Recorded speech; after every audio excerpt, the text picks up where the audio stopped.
സാന്ദ്രാനന്ദാവബോധാത്മകമനവമിതം കാലദേശാവതിഭ്യാം നിർമുക്തം നിത്യമുക്തം നിഗമചരിതഹർത്രേണ പാർശ്യമാനം അസ്പഷ്ടം ദൃഷ്ടമാത്രേ പുനരുപുരുഷാർത്ഥാത്മകം ബ്രഹ്മതത്വം തത്താവത്പാതി സാക്ഷാത് ഗുരുഭവനപുരേഹന്ത ഭയഞ്ജനാനാം. നമസ്കാരം. സനാതന ധർമ്മസംഹിതകളിലെ വിജ്ഞാനശകലങ്ങൾ പങ്കുവയ്ക്കാനുള്ള ചാനലായ നാദശ്രീയിലേക്ക് എല്ലാവർക്കും സ്വാഗതം. പ്രിയരെ, ചാനൽ സബ്സ്ക്രൈബ് ചെയ്യാനും ലൈക്ക് ചെയ്യാനും ഓർമ്മപ്പെടുത്തിക്കൊള്ളുന്നു. സബ്സ്ക്രൈബ് ചെയ്തവർക്കും ലൈക്ക് ചെയ്തവർക്കും നന്ദി രേഖപ്പെടുത്തിക്കൊള്ളുന്നു. ശ്രീമദ് നാരായണീയത്തിൽ 65-ാമത്തെ ദശകം 2 ശ്ലോകമാണ് പറഞ്ഞു വെച്ചത്. ഏറ്റവും പ്രധാനപ്പെട്ടതായ ഒരു ഭാഗമാണ് രാസക്രീഡ എന്ന് ഇന്നലെ പറയുണ്ടായി. ആത്മീയത്തിൻ്റെ അടിത്തറയാണ് ശ്രീമദ് ഭാഗവതം. ശ്രീമദ് ഭാഗവതത്തിൻ്റെ ഏറ്റവും പ്രധാനമാണ് ദശമസ്കന്ധം ആണല്ലോ. 90 അധ്യായമുള്ള ദശമസ്കന്ധം. ദശമസ്കന്ധം ഇല്ലെങ്കിൽ ഭാഗവതം ഇല്ല. ആ ദശമസ്കന്ധത്തിലെ ഏറ്റവും പ്രധാനം രാസക്രീഡ. ആ രാസക്രീഡയിലെ പ്രധാനത ഗോപികാഗീതം 32-ാം അധ്യായം ശ്രീമദ് ഭാഗവതത്തിൽ. ഇവിടെ ഗോപികാഗീതത്തെ വിസ്തരിക്കണില്ല. ഇപ്പം എന്ത് പറഞ്ഞു? മനോഹരമായ വേണുഗാനം കേട്ട ഗോപികൾ അവരവർ ചെയ്യുന്ന പ്രവൃത്തികൾ അവിടെ നിർത്തി ഓടി ഭഗവാന്റെ അടുത്തേക്ക് എന്നു. കാട്ടിലാണ്, രാത്രിയാണ്, 2 വർഷമുണ്ട്. സ്ത്രീകളുമാണ്, 3 വർഷമുണ്ട്. സ്ത്രീകളാവുക, കാട്ടിലാവുക, രാത്രിയാവുക.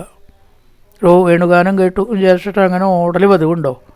തത് വേണുനാദം ഉപകർണ്യ, അങ്ങയുടെ വേണുനാദം കേട്ടിട്ട് അവർ ഏതൊരു അവസ്ഥാവിശേഷത്തെ പ്രാപിച്ചു എന്ന് വാക്കുകൊണ്ട് വർണ്ണിക്കാൻ വയ്യ ഗുരുവായൂരപ്പ. അങ്ങനത്തെ ഒരു അവസ്ഥാവിശേഷത്തെ അവർ പ്രാപിച്ചു. മൂന്നാമത്തെ ദേഹകൃത്യനിരത തനയപ്രസക്ത കാന്തോപസേവന പരശ്വസരോരുഹാക്ഷ്യ സർവം വിസൃജ്യ മുരളീരവമോഹിതാസ്തേ കാന്താരദേശമയി കാന്തതനോ സമേത.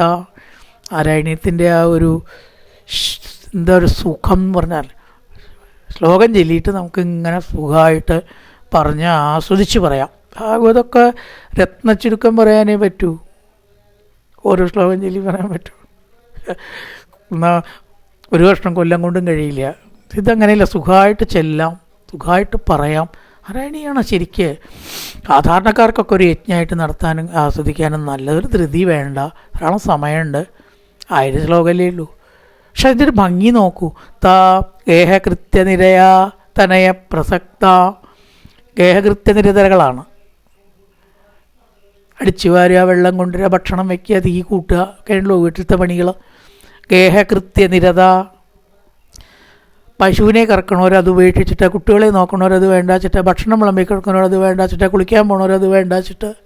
ദുഹന്തിയോ ദേവായ ഭാഗവത്തിൽ പ്രത്യേകം പറയുന്നുണ്ട് അതൊക്കെ.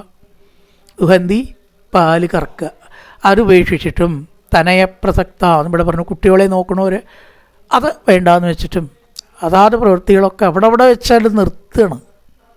തനയപ്രസക്ത കാന്തോപസേവനം. ഭർത്താക്കന്മാരെ ഓരോന്ന് ചെയ്തു കൊടുക്കാതെ സൂക്ഷിക്കുക, അതാണല്ലോ പതിവ്രതകളായിട്ടുള്ള സ്ത്രീകളുടെ ധർമ്മം.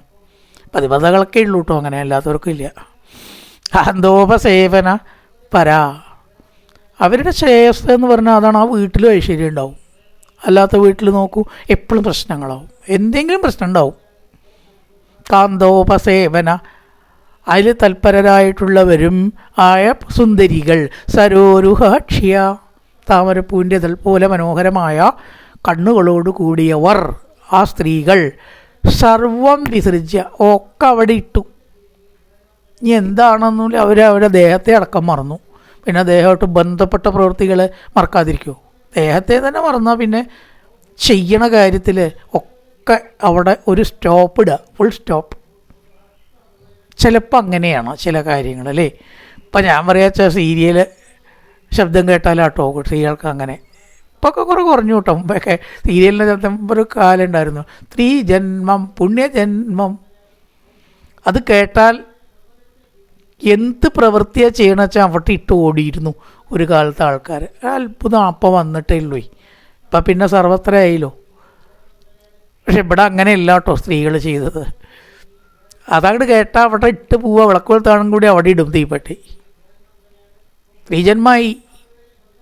ഇവരോ ഭഗവാന്റെ മുരളീരവം കേട്ടിട്ടാണ് മറന്നത്. വ്യത്യാസമുണ്ട്.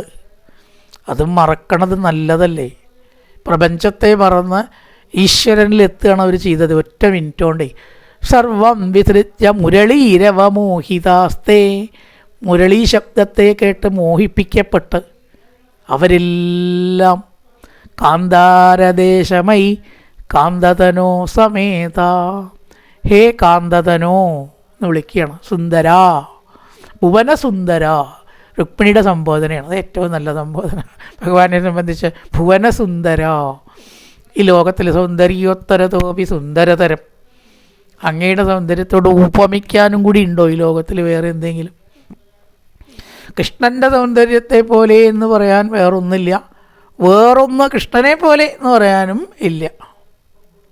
കാന്തതനോ സുന്ദര സമേ കാന്താരദേശം ഐ സമേത. കാന്താരം, ഇപ്പോൾ സിനിമയുണ്ടല്ലേ കാന്താരം എന്ന് പറഞ്ഞാൽ കാട്. കാന്താരദേശം സമേത, കാട്ടിലേക്ക് എത്തി. കാടല്ലേ, സ്ത്രീകളല്ലേ, രാത്രി പോവാൻ പാടുമോ? ആലോചിക്കണ്ടേ ശരിക്കും പറയാച്ചാൽ. പക്ഷെ ആ വേണുഗാനത്തിൻ്റെ ശക്തി കൊണ്ട് ഇതൊന്നും അവരാലോചിച്ചില്ല. അവർ പോലും അറിയാതെ അവരെ അവിടേക്ക് ഏതോ ശക്തി വലിച്ചു കൊണ്ടുപോകണ പോലെ അവർ കാട്ടിലെത്തുക ചെയ്തത്. താ ഗേഹകൃത്യനിരത തനയപ്രസക്ത. ദേഹകൃത്യനിരതകളാണ്, ഗേഹകൃത്യനിരതകൾ കേട്ടോ. ഗേഹം വീട്. ഗേഹകൃത്യനിരത തനയപ്രസക്ത. പുത്രരെ നോക്കണവർ. കാന്തോപസേവനപരാശ്ച. ഭർത്താക്കന്മാരെ ശുശ്രൂഷിക്കുന്നതിൽ നിരതരായവർ ഒക്കെ ഉണ്ട് അതിൽ. സരോരുഹാക്ഷ്യ സുന്ദരികൾ. സർവം വിസൃജ്യ മുരളീരവമോഹിതാസ്തേ.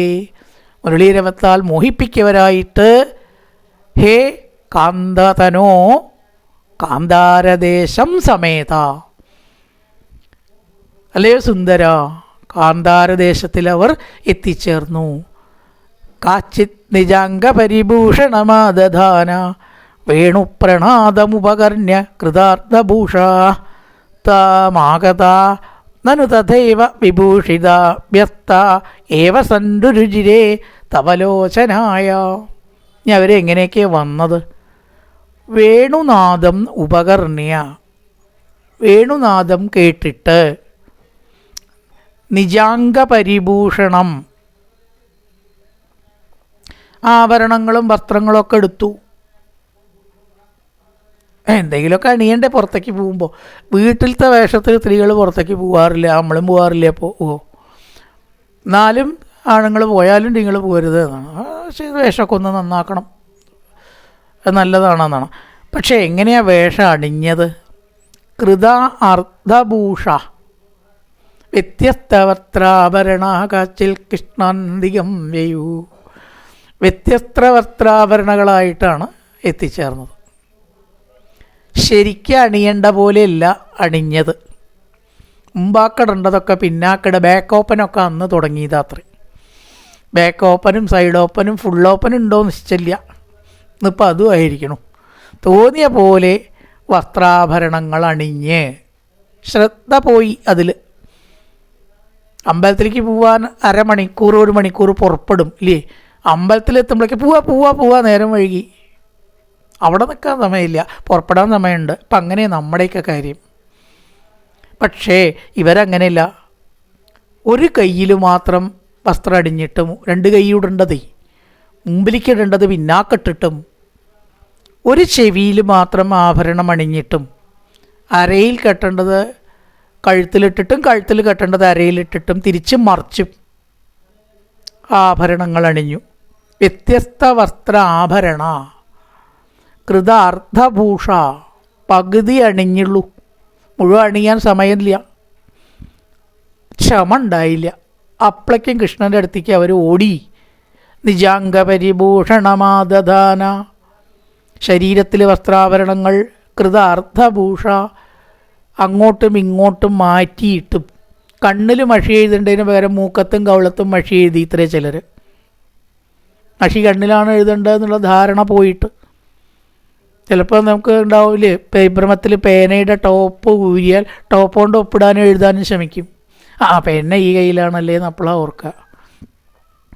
അതുപോലെ നനുത്വാമാഗത കൃഷ്ണ, ഭഗവാനെ അങ്ങയുടെ അടുത്തേക്ക് അങ്ങോട്ട് എത്തിച്ചേർന്നു, എല്ലാം മറന്നു എന്നർത്ഥം. തവലോചനായ വിഭൂഷിതാഭ്യതായേവ സന്തുരുചിരേ, ഭഗവാനെ അങ്ങയ്ക്ക് ഏറ്റവും ഇഷ്ടപ്പെട്ടത് ആരെയാണെന്നറിയോ? ഈ വസ്ത്രാഭരണങ്ങൾ തിരിച്ചും മറിച്ചും ശരിയല്ലാതെ അണിഞ്ഞവരെയാണ് ഇഷ്ടമായത്. നമ്മൾ വിചാരിക്കും നേരെ അമ്പലത്തിലേക്ക് പോകുമ്പോൾ അത്ര നേരെ വേഷം കെട്ടേണ്ട കാര്യമില്ല അത്രേ. വല്ലാത്ത കളറും വല്ലാത്ത കസവും വല്ലാത്ത പുള്ളി എന്നുള്ളതൊന്നും അമ്പലത്തിലേക്ക് ഉടുക്കരുത്. അമ്പലത്തിലേക്ക് എപ്പോഴും വേഷ്ടി മുണ്ട് ഉടുക്കുക, വലിയ ആകർഷണമൊന്നുമില്ലല്ലോ. അത് കഴുകി വൃത്തിയായത് വേണം എന്ന് മാത്രമേ ഉള്ളൂ. ഭംഗിയോ വേലയോ ഡിസൈനോ നോക്കരുത്, വൃത്തിയായതാവണം. കഴുകിയതേ ഉണക്കിയിട്ടേ പാടൂ, അത്രയേ ഉള്ളൂ. അതിൻ്റെ ഭംഗിയാവട്ടെ വിലയാവട്ടെ വല്ലാത്ത കണ്ണഞ്ചിക്കുന്ന വസ്ത്രങ്ങൾ ക്ഷേത്രത്തിൽ ധരിക്കണത് തന്നെ തെറ്റാണെന്നാണ് പറയണത്. എന്താ കാരണം? എല്ലാവരുടെയും ശക്തി ഒന്നും അങ്ങോട്ട് പോവും. നല്ലൊരു സാരി നല്ലൊരു വേഷവും കണ്ട ആരെങ്കിലും നോക്കാണ്ടിരിക്കുമോ? അപ്പോൾ ഈശ്വരഭാവത്തിൽ നിന്ന് അവരെ ശ്രദ്ധ തിരിക്കുക ചെയ്യണത് അത് പാടില്ല. അപ്പോൾ ഭഗവാൻ ഇഷ്ടം എപ്പോഴും ലളിതമായ വസ്ത്രധാരണം ചെയ്തവരെയാണ്. ശബരിമലയ്ക്ക് എല്ലാവരും കറുപ്പ് ഉടുക്കണം എന്നാണ്, സ്ത്രീകളടക്കം. കറുത്ത ജാക്കറ്റും കറുത്ത വേഷമാണ് ഉടുക്കണത് അല്ലേ? അതിന് വലിയ ആകർഷകത്വമൊന്നുമില്ല, വൃത്തിയിലാവണമെന്നേ ഉള്ളൂ. അതുകൊണ്ട് തായേവ സന്തുരുചിരി, വ്യത്യസ്തമായിട്ടും ആഭരണങ്ങൾ ശരിയല്ലാതെ തിരിച്ചും മറിച്ചും അണിഞ്ഞവരെ ഭഗവാന് കൂടുതൽ ഇഷ്ടമായി. അവർക്ക് ശരീരത്തോടോ വേഷഭൂഷാദികളോടോ അല്ല അടുപ്പം, ഭഗവാൻ എന്നൊരൊറ്റ കാര്യത്തെ അവരുടെ മനസ്സിലുള്ളൂ. അതുകൊണ്ട് അവർക്ക് സർവേശ്വര അവരോട് അങ്ങേക്ക് കൂടുതൽ ഇഷ്ടമുണ്ടായി. താമാഗത നനു തഥേവ വിഭൂഷിതാഭ്യാം, വേണ്ട പോലെ അല്ലാതെ ആഭരണങ്ങൾ അണിഞ്ഞവരെ താ ഏവ സംരുചിരേ, രുചിച്ചു, അവരെ അങ്ങേക്ക് കൂടുതൽ ഇഷ്ടപ്പെട്ടു. താ ഏവ സൻരുരു, രണ്ട് രു ഉണ്ട് കേട്ടോ, രുരു സംരുചിരേ. രുരു എന്ന് പറഞ്ഞാൽ ഒരു ഭയങ്കര ജീവി കേട്ടോ, അതല്ല അവിടെ. സംരുചിരേ തവലോചനായ, അവരെയാണ് ഭഗവാന് കൂടുതലും ഇഷ്ടമായത്. തുടർന്ന് രാസക്രീഡ വർണ്ണിക്കുകയാണ്. ശുഭദിന ആശംസകളോടുകൂടി നിർത്തുന്നു. നമസ്കാരം.